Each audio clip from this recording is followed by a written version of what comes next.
আমার ভাইরাম, কেমনে সকাল দ্বারা জিন্দেগি বোঝানো হলো, কেমনে বিকাল দ্বারা, কেমনে সন্ধ্যা দ্বারা আমাদের জীবনকে বোঝানো হলো, তার সামান্য আমি ব্যাখ্যাটুকুন আপনাদের সামনে আমি উপস্থাপন করি ভাই।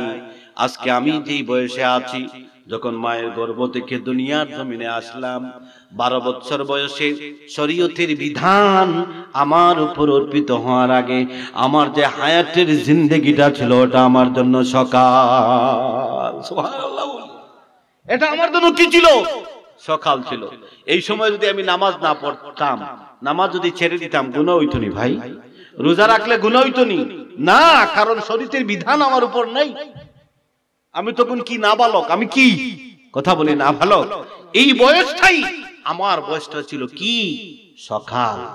আমরা বলেন তো, এখন 6 বছরের 7 বছরের বাচ্চা যেইভাবে আরেকজন মানুষকে গালি দেয়, সে মনে করেনি যে সে কি চিন্তা করছে একবার যে আমি বড় হইমুনি, ও বড় হয়ে আমি কি হব না হব, এটা চিন্তা করছে নি ভাই?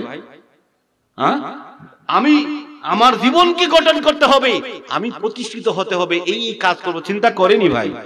না। আমার ভাইরা, আল্লাহ রাব্বুল আলামিন, আমি মামুনুর রশিদ আল মামুন তথা এখানে যারা আছেন সময় মা এবং বাবার মাধ্যমে দুনিয়ার জমিনে যখন আসলাম, আসার পরে 12 বছর বয়সের পড়বে যে সময়টা আমরা পেয়েছি, এই সময়টা আমাদের জিন্দেগির ভিতরে সকাল ছিল, ঠিক কিনা ভাই? সকালে মানুষের ব্যস্ততা কেমন থাকে?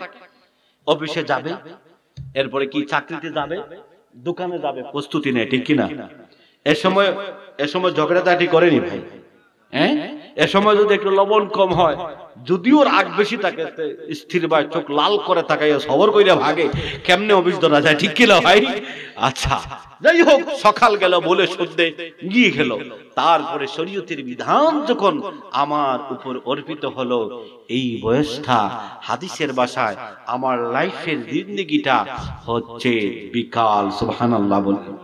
আজকে 12 বছরের পর থেকে যখন আমি লাঠি বড় না দিয়ে, যখন আমি শারীরিকভাবে সুস্থ হয়ে, যখন আমি 40 এর ভিতরে যে জিন্দেগিটা 40 ঊর্ধ্ব হয়ে গেলে, কোনো মানুষ যদি ব্যবসা প্রতিষ্ঠান নতুন করে সাজায়, তাহলে বাড়ি করবে, ঘর করবে, গাড়ি করবে, আশা করা যায়নি ভাই? আশা করা যায়নি? কথা বলেন। আমি কিন্তু আমার এলাকায় এজন্য বসেছি, শিক্ষণীয় ওয়াজ করব, তাফসীর করতেছি ভাই। আমি একটা হাদিসের ব্যাখ্যা করব, শুধু শুনতে রাজি আছেন? আমি এই বয়সে 35 হয়ে গেল, 50-এ গিয়ে যদি নতুন করে 2-3টা দোকান ব্যবসা শিখতে আমার বয়স হবে 60, আমার দোকান দাঁড় খরাইতে আমার সব শেষ হবে না, ঠিক কিনা ভাই? আমার ভাইরা, এই 12 বছর বয়সের ভিতরে যখন 12 বছর বয়স আমার হলো, সেই বয়সে আল্লাহর শরীয়তের বিধান আমি মামুন তথা আমরা যারা এখানে এসেছি সবার প্রতি যারা শুনতেছি, আল্লাহ রাব্বুল আলামিন শরীয়তের বিধান অর্পিত করে দিলেন। কি করে দিলেন? ঈমান আনা, নামাজ পড়া, রোজা রাখা, হজ আদায় করা, যাকাত দেয়া। এই বিধান যখন অর্পিত করলেন, ওই মানুষটা কি করবে? 12 বছরের ভিতরে সে আল্লাহর ইবাদত বন্দেগী করে, সে যদি সঠিকভাবে নামাজ রোজা আদায় করে আমলগার হয়, তাহলে তার বিকালের জিন্দেগিটা, যৌবনকালের জিন্দেগিটা মরণের জন্য কাজে লাগবে। আচ্ছা ভাইরা আমার, আমরা জন্মের পরে মা বাবার কুলে যখন থাকি, তখন কোনো মা বাপ বলেনি যে 40 বছর বয়স হওয়ার পরে নামাজ শিখবে? না, ছোটকালে শিখি আমরা, ছোটকালে শিখি, এরপরে 12-14 বছর হয়ে গেলে এরপর থেকে আস্তে আস্তে আমরা কিন্তু বলে যাই, ঠিক কিনা? হ্যাঁ, তখন আমরা ইউটিউবে ঢুকি, ফেসবুকে ঢুকি, এরপরে বিভিন্ন জায়গায় যাই, বড় বড় নেতাও আমাদের কি চিনে, ঠিক কিনা? কে কার গ্রুপে নিবে প্রতিযোগিতায় লাগে যায়, ঠিক কিনা? মোটরসাইকেলের অভাব হয় না, স্টাইলের অভাব হয় না, চুলকে খ্রিস্টানের মতো, দাড়িকে কি যেন কি করা হয়, এটা আল্লাহ সবচেয়ে ভালো জানে, ঠিক কিনা ভাই? এই সময় এই বয়সে যদি কোনো বুড়া বাবা বলে, বাবা রে তুমি এই কাজটা করেছো, এটা কিন্তু কোরআন হাদিসের মতো না, এটা ছেড়ে দাও, ওটা ছেড়ে ওইটা করো, যদি কোনো বুড়া বাবা বলে, এই বয়সের লোক বলে, তাহলে আমি বলবো, আমি মামুনুর রশিদ আল মামুন, তুমি আমাকে কি শেখাও? আমি সারা বাংলাদেশ ঘুরে ওয়াজ করি, বলবো না? এখন আমি আপনাদেরকে বলি, আমার বয়সে যারা আমরা বিচার করি, ঠিক না ভাই? আমাদের বিচারের এমন অবস্থা হয়েছে, চুরে চুরে আলী এক চুরে বিয়ে করে আরেক চুরার শাড়ি, ঠিক কিনা? আমাদের সমাজের এই অবস্থা, চুরে চুরে এক আলী। হালি বুঝেননি? কয়টা ডিমে এক হালি হয়? 4টা। চুরে চুরে হালি এক চুরে বিয়ে করে আরেক চুরার শালি, ঠিক কিনা? এই গল্প বলবো, শুনবেননি আপনারা? হাদিসের ভাষায় আমি একটি ঘটনা বলবো। আমার ভাইরা, আমি আপনাদের কাছে বলতে চাই, আমার যৌবনকাল শেষ হওয়ার পরে আমার যখন বার্ধক্যকাল চলে আসলো, আমার এই বুড়া বাবা, মুরব্বী বাবা, আজকে বৃদ্ধ মানুষ, বয়োজ্যেষ্ঠ মানুষ যদিও চলতে পারে, কিন্তু এই জায়গা থেকে যদি আমরা দৌড়ের প্রতিযোগিতা করি, এই মুহূর্তে যদি সংবাদ আছে এটিএম স্কুলের গেইটে কিছু সংখ্যক আমার চেয়ারম্যান মহোদয় বস্তা ভরে ভরে কিছু টাকা রেখেছেন, কয়েক বস্তা টাকা রেখেছেন, যে আগে যাবে সেই নিতে পারবে, যে যত বস্তা নেবে সে তত মালিক হবে। আমার মনে হয় বড়া জোয়ানে ছোট সবাই আমরা দৌড় শুরু করে দেব। বুড়া মানুষ পারুক আর নাই পারুক, এই অর্থ সম্পদ টাকার লোভে প্রতিযোগিতায় দৌড় দিবে, ঠিক না ভাই? দিবেনি না দিবে না? কথা বলেন, দিবেনি না দিবে না? দিবে। আমার ভাইরা, এই সন্ধ্যা বলতে বোঝানো হয়েছে বার্ধক্য বয়সে আমার তো বাবার বয়সী বাবারা আছেন। আজকে রাত্রে যদি আমরা যারা যুবক আমাদের সাথে যদি প্রতিযোগিতা হয়ে যায়, বলে আমরা প্রতিযোগিতা করব ওই এটিএম স্কুলের মাদ্রাসা মসজিদে অথবা স্টেশন মসজিদে, আজকে আমরা নামাজ পড়বো, তাহাজ্জুদের নামাজ, দেখি কে কত সময় রুকুতে থাকতে পারি। আমার বিশ্বাস আমার বাবার বয়সী যারা ওই মানুষগুলা 2-3 মিনিট পরেই বলবে পায়ের রগে টানতেছে, ঠিক না ভাই? পায়ের রগে টানতেছে। আমার ভাইরা, কিন্তু আমার চেয়ারম্যান মহোদয় আর আমাকে যদি বলেন যে আপনারা প্রতিযোগিতা শুরু করেন, চেয়ারম্যান সাহেব আরো দেরি করবে, আমিও আরো দেরি করব। দেরি করতে করতে ইচ্ছা যদি আমরা করি রাত 3টা যদি রুকুতে দাঁড়াই, ফজরের আগ পর্যন্ত আমাদের এমন শক্তি আছে, দাঁড়াতে পারবো কিনা? পারবো নি ভাই? এই জন্য বন্ধুরা আমার, যৌবনকালকে বোঝানো হয়েছে বিকাল, অর্থাৎ 12 বছরের পর থেকে বার্ধক্য বয়স আসার আগ পর্যন্ত আমরা যারা পুরুষ, আমরা যারা মায়ের জাতি, সবার জন্য আমার নবী বর্ণনা করেছেন এই বয়সটাই হচ্ছে ইবাদতের যৌবনকাল, বিকাল কাল, বিকাল। সুবহানাল্লাহ। আচ্ছা, সারাদিন একজন মানুষ দুধ কাম করে বিকাল বেলা কি পায়? কি পায়? মজুরি পায়নি।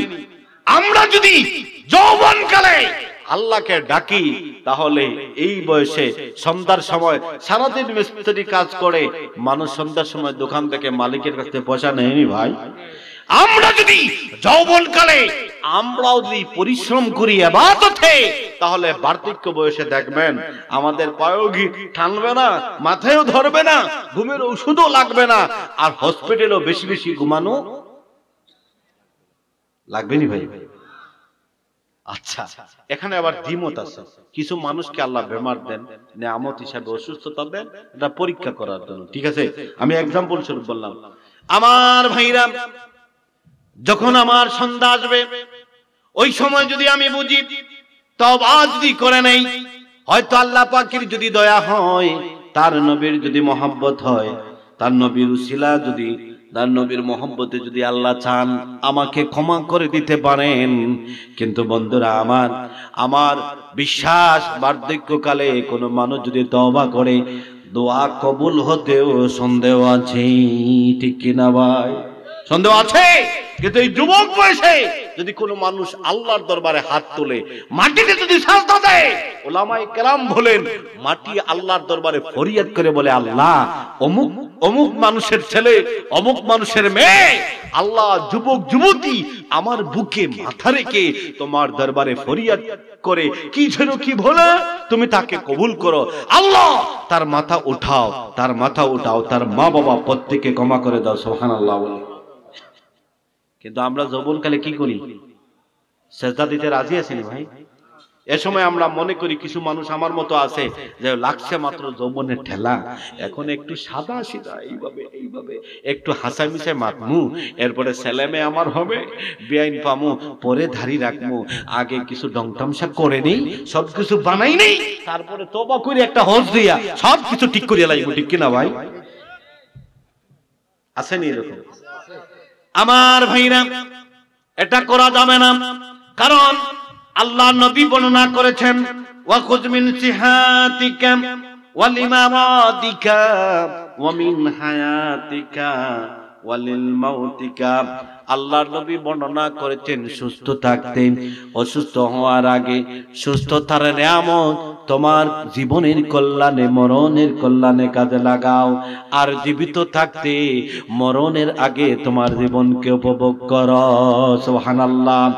আমার ভাইরা, সুস্থতা অসুস্থতা এমন এক নিয়ামত, যেই মানুষ আজকে বিছানায় পড়ে আছে আমার ভাই, যে মানুষ বিছানায় পড়ে আছে, যেই মানুষ হসপিটালে আজকে আছে, ওই মানুষটাই বুঝতে পারে সে কি কি যেন সুখে আছে, সে কি যেন সুখে আছে।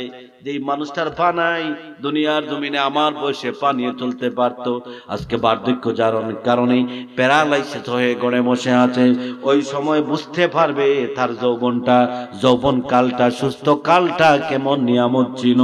ঠিক কিনা? আমরা থাকতে খাসি, আমাদের গ্রামের ভাষায় বলি যে থাকলে খাসি মনে করি, আর আড়াইলে কি মনে করি? কথা বলেন না, আড়াইলে কি মনে করি? আমার ভাইরা, এই সুস্থতার জীবনকে কাজে লাগান। খবরদার, কারো তো সময় নেই, একটা সেকেন্ড মূল্যবান সময়, এই সময়টা আপনি কাজে লাগান। কেন কাজে লাগাবেন? আমার আল্লাহ কোরআনুল কারীমে বর্ণনা করেছেন, ওয়াল আসরি ইন্নাল ইনসানা লাফি খুসর। আমার আল্লাহ আসরের নামাজের কসমকে বলছেন, খবরদার দুনিয়ার মানুষেরা, অবশ্যই অবশ্যই তোমরা ক্ষতিগ্রস্তের মুখাপেক্ষী, তোমরা ধ্বংসের মুখাপেক্ষী, তোমাদের হাতে সময় নাই। শুধুমাত্র তারা ছাড়াই, তারা কারা?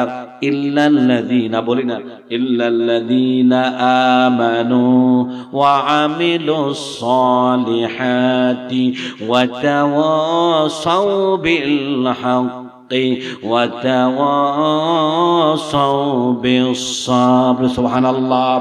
আমার বন্ধুরা, যারা আল্লাহকে ভয় করে, আল্লাহকে ভয় করে নেক কাজ করে, তারা সালিহিনদের যারা অন্তর্ভুক্ত হয়েছে, ওই মানুষগুলাই দুনিয়ার জমিনে কল্যাণমুখী। আমার ভাইরা, এই জগৎটার হায়াতের জিন্দেগি যদি আমরা একটু নিজের কল্যাণে না বুঝি, তাহলে মরণ আসলেই বুঝতে পারবো। যখন মরণ আসবে তখনই বুঝতে পারবো আমরা কি নিয়ামত হারাইছি। ঠিক কিনা? আমার ভাইরা, এই জগৎ কারোর জন্য চিরস্থায়ী? কথা বলেন, চিরস্থায়ী? আমার ভাইরা, আমার নবী, বিশ্ব নবী মুহাম্মদ সাল্লাল্লাহু আলাইহি সাল্লাম বর্ণনা করেন, আকসিরু মিন যিকরি আযীমিল লাযাতি আনিল মাউত। দয়াল নবী, দিনের নবী বলেছেন, আমার ভাইরা, এই জগতে যেই মানুষটা বারবার তার হায়াতের জিন্দেগিতে মরণের কথা স্মরণ করে, আল্লাহ রাব্বুল আলামিন এই মরণের কথা স্মরণ করার বিনিময়ে ওই মানুষটাকে এমন সুবুদ্ধি দেন, যেই সুবুদ্ধির ধারা ওই মানুষটা জগতের যত পাপ কাজ আছে সব থেকে বিরত থাকে। সুবহানাল্লাহ। সব থেকে বিরত থাকে। ঠিক কিনা ভাই? এখন মনে করেন আমাদের দেশে কোনাকুনি হয়নি, কথা বলেন, মারামারি হয়নি। এখন আমাদের ঘরমুখী আলোচনা করি, মারামারি, কুরাকুরি, লাঠি বাড়াবাড়ি আছে না ভাই? আছে। যদি কোনো মানুষ খারাপ কাজ করতে যায়, মদ খেতে যায়, কোনো মানুষ যদি জিনা করতে যায়, আর ওই সময় যদি মনে করে যদি আল্লাহ আমারে মরণ দেন তাহলে আমার কি অবস্থা হবে, উপায় নাই, এই কথা যদি কোনো মানুষ ভাবে ভাই, তাহলে কি চুরি করবে, ডাকাতি করবে, মারামারি করবে, খাটাখাটি করবেনি? করবেনি না। কোন মনে করেন একটা ছেলে একটা মেয়ে দুইজন মিলে জিনার কাজে এই জিনার কাজ শুরু করে দিচ্ছে, প্রস্তুতি নিয়েছে জিনা করবে। এমন সময় যদি ওই যুবক আল্লাহর বান্দা, ওই যুবক যুবতী আল্লাহর বান্দি যদি মনে করে আমরা যে কাজ করতেছি যদি আল্লাহ আমাদেরকে মরণ দেন তাহলে আমরা বাঁচতে পারবো? বাঁচতে পারবো না। এই কথা যদি মনে করে তাহলে ভাই কোনো জিনা হবে নি? কথা বলেন, জিনা হবে নি? না। আমার ভাইরা, আজকে আমরা এই আধুনিক যুগের মানুষ, ডিজিটাল যুগের মানুষ নিজের অস্তিত্ব মরণকে বলে গেছি বিদায়। আমার ধারা, আমার একটা বোন জিনা দর্শন হচ্ছে, আমার বাবা অপমানিত হচ্ছে, আমার মা লাঞ্ছিত হচ্ছে, আমার দাদা সবের মান সম্মান আজকে দুলিশাত হচ্ছে, ঠিক কিনা? আজকে এই সমাজে চুরি ডাকাতি আছে না নাই? আচ্ছা বলেন তো, আমরা যখন এই যে মুরব্বী যারা আছেন, এই যে একজন মুরব্বী আছেন, আরো পাশে অনেক মুরব্বী আছেন, চেয়ারম্যান সাহেব আমার মতো ছোট ছিলেন, যখন ছোট ছিলেন তখন আমরা শুনতাম যে এমন শীতের দিনে এই বাংলা মাস কি চলে, কথা বলি না, মাঘ মাস চলতেছে, এরপরে ফাল্গুন, মাঘ আর ফাল্গুন আসলেই শীতটা একটু কমে গেলেই ঘরে ঘরে চুরি শিং কেটে ছিল নি? এখন আমাদের মাঝে আসেনি ভাই, এখন কিন্তু আছে শিক্ষিত চুরি, কলমের কোথায় জনগণের কোটি কোটি টাকা অনেক মানুষ মেরে খায়, আছে না নাই? এখন আর শিং ছোড়া আর ঢেকার ছোড়া এগুলার প্রয়োজন আসেনি। আর শমশানগর ওনার আমলে মনে হয় না শিং ছোড়া দর্শে নাই, সব ডিজিটাল হয়ে গেছে।